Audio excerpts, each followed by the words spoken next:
안녕하십니까. 말씀을 사랑하고 또 말씀을 갈급해서 또 말씀을 듣기를 원해서 오늘 방문해 주신 인터넷을 통해서 함께 말씀을 나누고 함께 은혜를 나누는 여러분을 진심으로 주님의 이름으로 환영드립니다. 주님께서 여러분들의 마음속에 성령을 통해서 은혜를 주시리라고 그렇게 생각이 듭니다. 우리가 오랜 기간 동안 이제 창세기를 끝내고 오늘은 출애굽기에 있는 1장과 2장에 있는 그 말씀을 통해서 함께 은혜를 나누고자 합니다.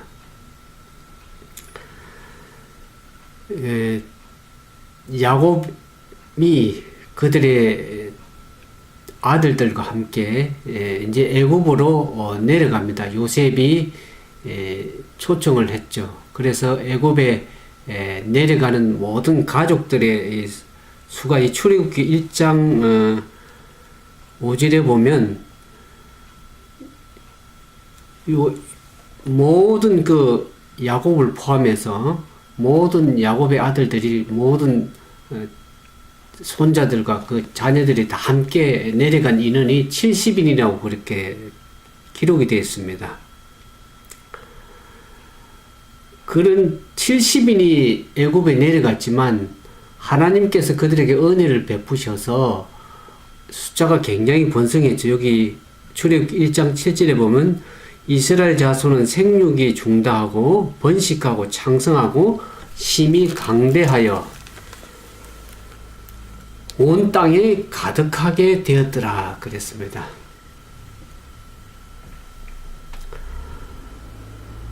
그래서 이 8절에 보면 요셉을 알지 못하는 새 왕이 일어나서 애굽을 다스리더니 그가 그 신민에게 이르되 이 백성이 이스라엘 자손이 우리보다 많고 강하다 그랬습니다. 그래서 전쟁이 일어날까 두려워해서 애굽 왕 바로가 굉장히 이스라엘 민족을 두려워하게 됐습니다.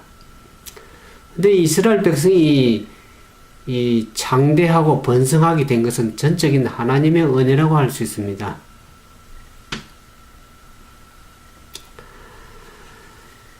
이 아브라함과 또 이삭에게 하나님께서 약속하셨죠. 야곱에게도 그와 같은 허락을 말씀을 하셨는데 너 후손이 바다의 모래같이 많겠다고 그렇게 약속을 하셨고 야곱에게도 하나님께 창세기 46장 3절과 4절에 보면 이와 같은 약속을 하셨습니다. 야곱이 가족들이 이끌고 애굽으로 내려갈 적에 하나님께서 야곱에게 이렇게 말씀하셨습니다. 창세기 46장 3절 4절에 보면 하나님이 가라사대 나는 하나님이라 내 아비의 하나님이니 애굽으로 내려가기를 두려워하지 말라. 내가 거기서 너로 큰 민족을 이루게 하리라. 그렇게 말씀하셨습니다. 하나님께서는 이스라엘 백성 야곱의 자손들이 70인이 내려갔지만 여기에는 나중에 생육이 중다고 번성해서 심히 창성하고 강대했다 그랬습니다.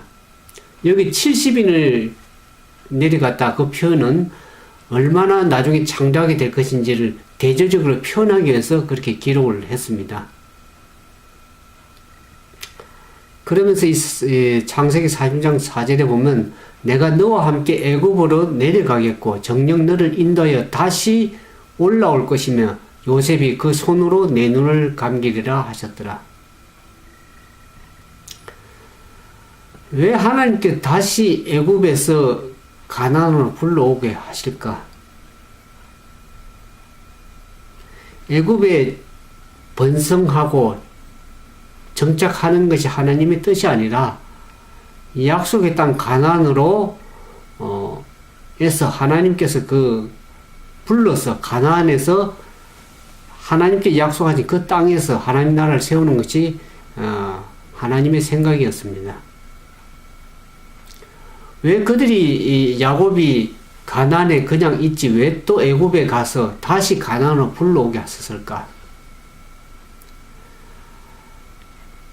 야곱이 살던 그 시대의 가족들이 얼마 숫자도 되지 않았고 그들이 가나안을 정복해가지고 그 땅을 차지하기 힘이 미약했습니다. 또 그 가나안, 야곱이 살던 그 시대 가나안의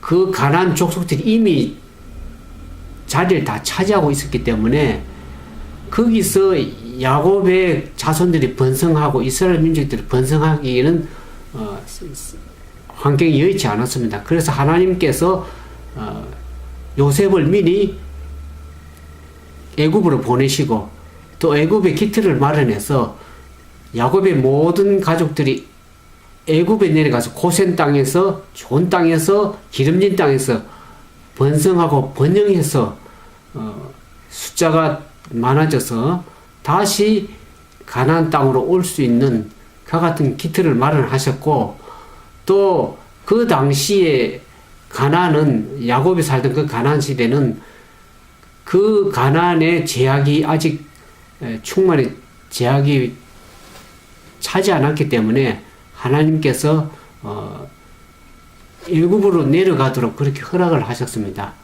그렇지만 그 애굽에서 장성하고 번영해서 거기서 머무르는 것이 하나님의 뜻이 아니라 하나님께 약속하신 가나안 땅으로 다시 와서 그 약속의 땅으로 다시 돌아오게 해서 그곳에서 하나님의 나라를 세우는 것이 하나님의 생각이었고 하나님의 뜻이었다고 그렇게 이해할 수 있겠습니다.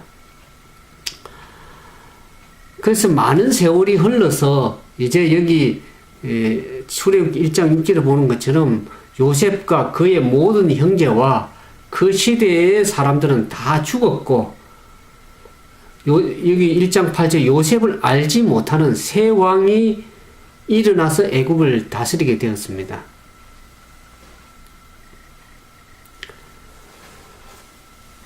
그런데 그 애굽 왕이 이스라엘 민족들이 자손들이 생육하고 번성하고 창대하게 돼서 숫자가 많아지는 거로 이제는 오히려 두려움을 갖게 됐죠. 오히려 애굽의 원수가 되는 모든 나라들이 전쟁에 치러 오러 갈 때 이스라엘 백성들이 함께 치게 되면은 나라가 망할까 두려워해서 염려해서 이제 그들의 이스라엘 백성들을 더 힘들게 합니다. 감독들을 그 위에 세우고 무거운 짐을 지어가지고 괴롭게 해서 힘들게 만들죠. 그러나 학대를 받을수록 어떻습니까? 1장 10절 학대를 받을수록 더욱 번식하고 창성하니 애굽 사람이 이스라엘 자손을 인하여 근심하여 이스라엘 자손의 역사를 엄하게 하여 고역으로 그들의 생활을 괴롭게 하니 곧 흙 이기기와 벽돌 굽기와 농사 여러 가지 일이라 그 시키는 역사가 다 엄했다 그랬습니다. 심한 노역과 고역으로 고되게 했지만은 하나님께서 그들과 함께 애굽에 내려가서 하나님이 함께 하셨기 때문에 그들이 힘들게 그들을 짐을 지우고 괴롭게 했지만은 오히려 번성하고 창성했다고 그렇게 기록이 되어 있습니다. 전적인 하나님의 은혜였기 때문에 하나님께서 그들과 함께 하셨기 때문에 환경이나 어떤 여건에 구애를 받지 않고 더 창성하고 번성할 수 있었다는 것을 우리가 이해해야 될 것입니다. 근데 왜 하나님께서 그냥 잘 지내고 번성하게 해서 가나안으로 돌아오게 하시면 되지 왜 힘든 그런 고된 노역과 힘든 것을 허락하셨을까? 여러분들은 어떻게 생각하십니까? 하나님께서 왜 그렇게 힘들게 고난을 허락하셨을까? 아마 이스라엘 백성들이 애굽에서 번성하고 번창하고 잘 지냈더라면 그곳이 하나의 약속의 땅인 가나안으로 생각하고 애굽에 계속 머무르려고 했겠죠. 그러나 하나님께서는 그들을 약속의 땅으로 부르기 위해서는 그들에게 고난을 허락을 한 것이 그들을 죽이려고 하는 것이 아니라 전적인 하나님의 은혜였습니다. 그들을 가나안 땅으로, 약속의 땅으로 인도하기 위한 하나님의 거룩한 뜻이 있었기 때문에 그렇습니다. 우리가 오랫동안 강하게 붙어있던 종이를 다시 떼려고 그러면 그 종이가 찢겨지는 그러한 어려움이 있는 것처럼 이스라엘 백성들을 애굽에서 다시 가나안으로 불러오기 위해서는 어떡합니까? 아픔과 고통의 그러한 인내를 감수해야 될 필요성이 있었습니다. 아마 살점이 떨어져 나가는 고통, 이스라엘 백성을 고대에서 죽이고자 하는 그와 같은 힘든 고난을 그들에게 허락을 하셨지만 하나님께서는 그들에게 은혜를 계속 베푸셨습니다.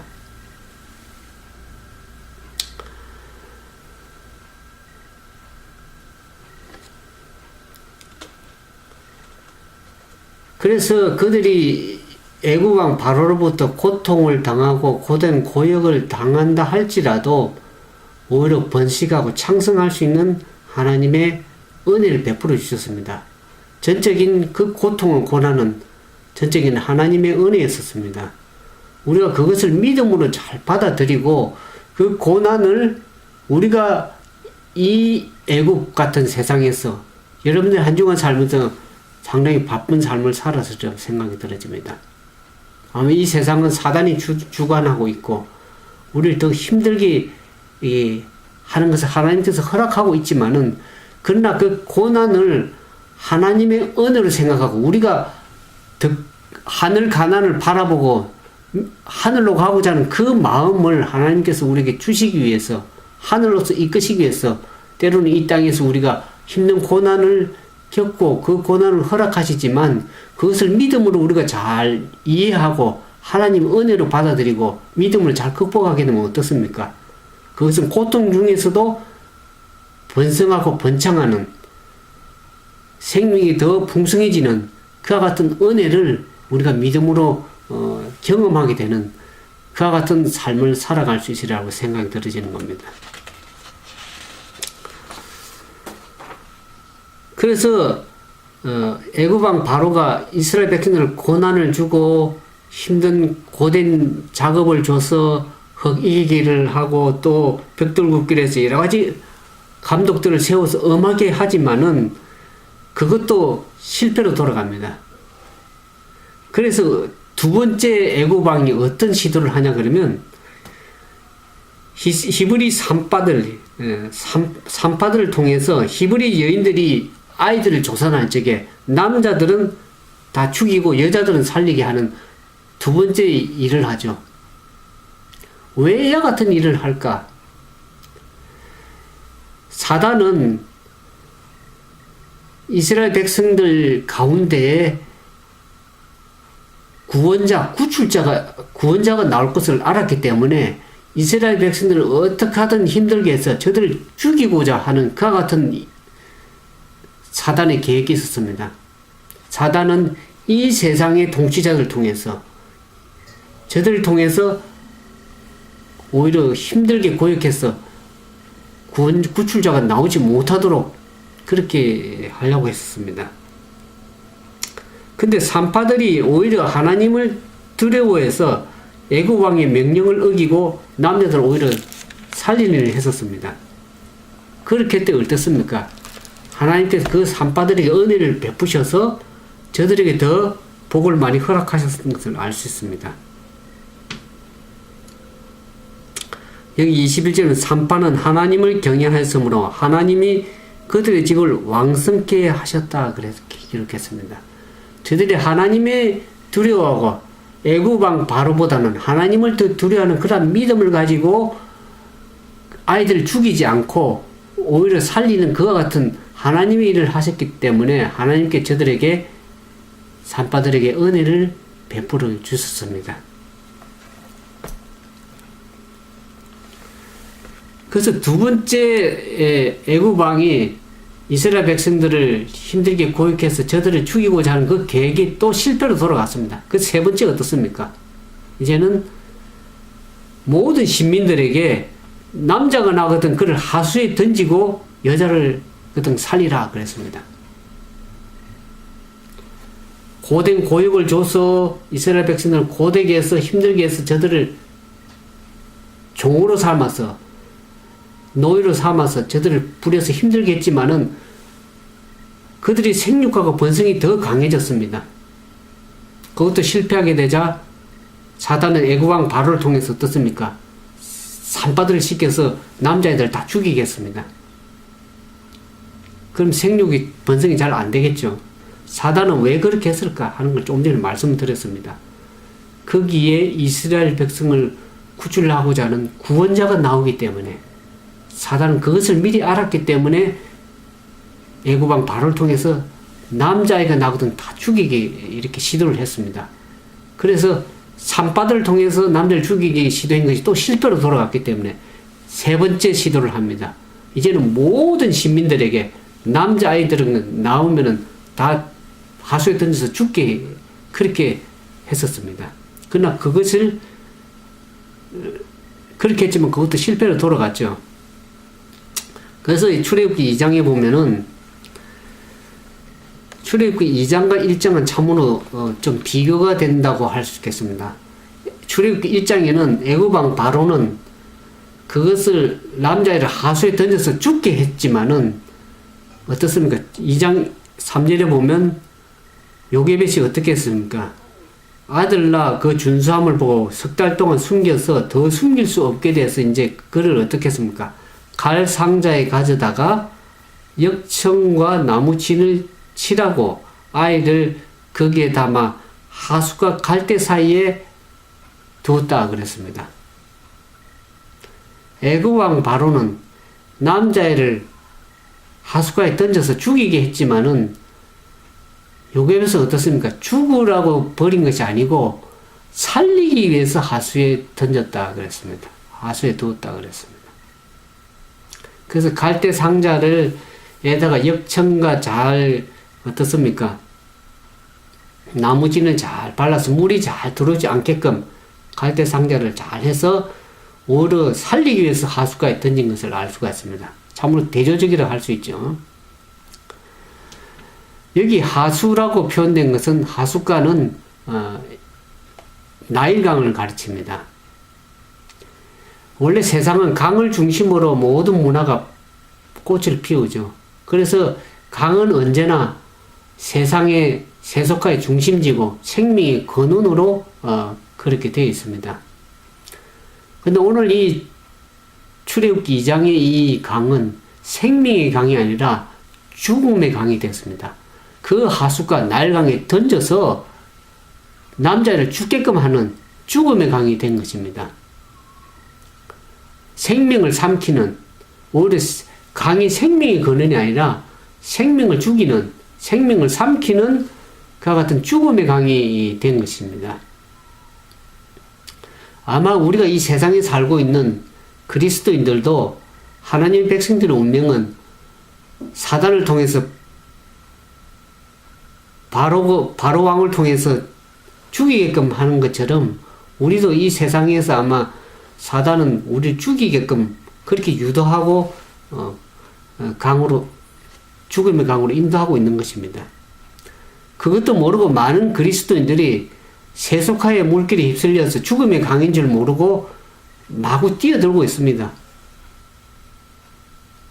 내 자녀들을 세상의 강에 마구 쥐고 던지고 있죠. 아마 날강에서 화려한 배를 띄우고 한번 멋진 인생을 한번 살아보고자 하는 그런 시도들을 많이 하고 있죠. 그래서 우리 자녀들을 어떻습니까? 세상에 내보내서 더 훌륭한 인물로 화려한 애굽의 기인들로 키우고자 하는 그와 같은 일을 하고는 있지 않습니까?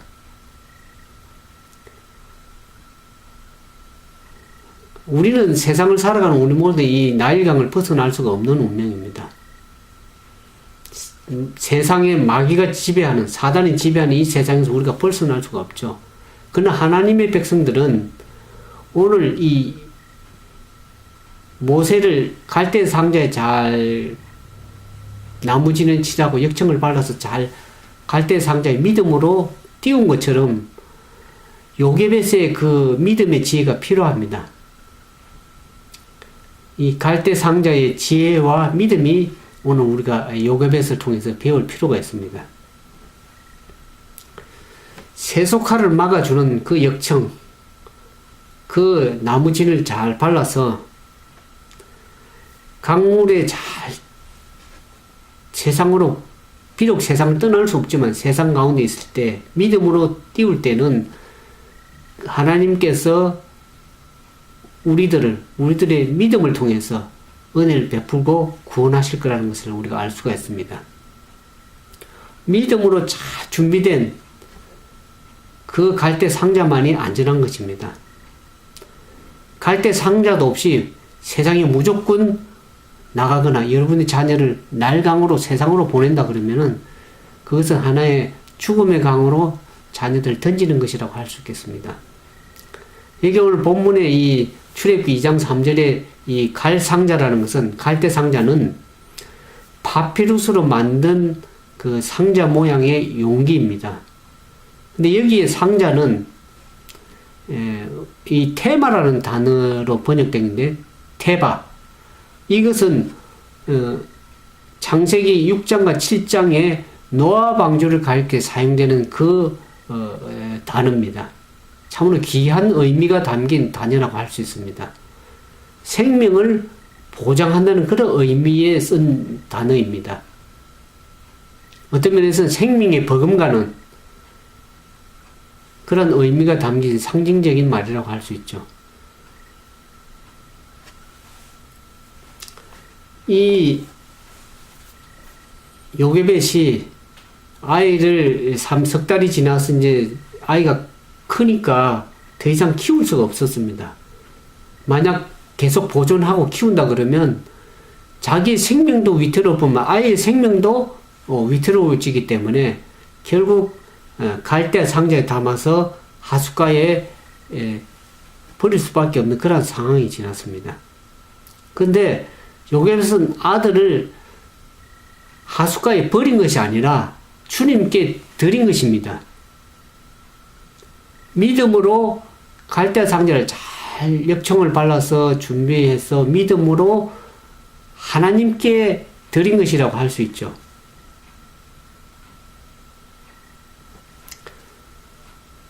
여러분들이 주어진 자녀를 내 것이다, 내 자녀라고 생각하면 주님께 드리기가 힘듭니다.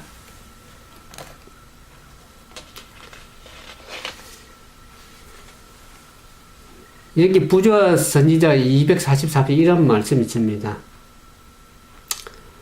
그들은 이 세상 왕국의 보좌를 상속할 후계자로서가 아니라 무궁한 세월을 통하여 다스릴 하나님 나라의 왕들로서 교육하도록 어머님께 위탁되었다. 요괴벳이 믿음으로 갈대 상자를 잘 준비해서 믿음으로 하나님께 드렸을 때 그 하나님께서는 그 아이를, 그 자녀를 죽음으로 몰아간 것이 아니라 그를 구원해서 다시 요괴벳에게 돌려주었게 됐습니다. 그럴 때 요괴벳은 그것을 어떻습니까? 애굽의 왕자가 되어서 돌아온 그 모세를 어떻게 했습니까? 믿음으로 잘 키워서 하나님 나라의 일꾼으로 그렇게 교육시킨 것입니다. 그것이 오늘날 우리 모든 어머니들에게 위탁된 의무라고 할 수 있는데, 아마 여러분들이 자녀를 믿음으로 잘 키운다고 하지만 그렇게 잘 키우기가 힘든 세상이 되었습니다. 여러분들의 아내나 남편이나 또 여러분들의 자녀를 아무리 여러분들이 믿음으로 잘 인도한다 할지라도 여러분들의 뜻대로 되지 않는 그러한 시대에 우리가 살고 있습니다. 그러면 우리가 어떻게 할 것인가? 믿음으로 요괴벳처럼 믿음의 상자에, 갈대 상자에 내 마음의 귀한 가치, 여러분들이 마음에 귀한 것이 뭡니까? 가장 귀한 가치가 무엇입니까? 여러분들의 아내입니까? 여러분들의 남편입니까? 여러분들의 자녀입니까? 그것이 무엇이든지 간에 믿음의 갈대 상자에 넣어서 내 마음이 귀하다고 생각하는 그 가치를 갈대 상자에 넣어서 나일강에 버리십시오. 그리고 주님께 완전히 맡기고 여러분들 그 마음속에 예수 그리스도를 담으십시오. 십자가에 죽으신 그 예수 그리스도가 생명의 요람이 되고 여러분들의 마음에 가장 귀한 가치가 될 때에 하나님께서 여러분들 마음속에 여러분들 믿음으로 갈대 상자를 준비해서 믿음으로 날강에 던져졌을 때는 여러분들의 그 마음속에 하나님께서 은혜로 채우십니다. 믿음으로 버리면 하나님께서 은혜로 채우십니다. 내 마음속에 모든 소중한 그 가치를 믿음으로 하나님께 맡기고 오직 여러분들 마음속에 예수 그리스도의 십자가의 은혜와 그분을 마음속에 초청해서 드릴 때에 하나님께서는 여러분들 마음속에 그 나일강에 세속하에 물들지 않고 여러분들 마음속에 이 세상에 가라앉지 않고 갈대 상자가 세상을 두둥실 떨면서 가라앉지 않고 하나님의 은혜를 만끽해 가면서 이 세상을 믿음으로 잘 살아가게 하실 분이 우리 하나님이십니다. 믿음으로 주님께 나아가는 믿음의 갈대 상자를 잘 준비해서 여러분들의 마음에 소중한 것을 날강에 던지시고 그 마음속에는 온전히 예수 그리스도 그분의 십자가가 은혜가 충만하게 되어서 여러분들이 이 세상을 참으로 기쁨으로 담대히 살아갈 수 있는 그런 믿음의 가족들 되기를 바라면서 오늘 말씀을 줄이도록 하겠습니다. 잠시 기도하겠습니다. 고마우신 아버지 하나님, 저희들은 부족하고 연약하여 믿음으로 주님께 나아가기 참으로 힘들 때가 많습니다. 오늘 이 말씀을 의지해서 믿음으로 주님께 나아가기를 원합니다. 우리가 믿음으로 갈대아 상자를 잘 주님의 은혜로 채우고 또 그것을 역청을 발라서 날강에 던짐으로 말미암아 믿음으로 던질 때 주의 하나님께 은혜로 우리가 충만케 채워줄 수 있는 우리 하나님인 것을 오늘 믿습니다. 오늘 주님을 의지해서 주님의 말씀에 의지해서 주님의 뜻대로 살아가는 믿음의 모든 자녀들의 마음속에 온전히 예수 그리스도의 은혜가 충만한 그러한 경험들이 일어날 수 있도록 우리를 주관해 주시고 인도해 주시옵기만을 사랑이 많으신 예수님 이름으로 간절히 기도드리옵나이다.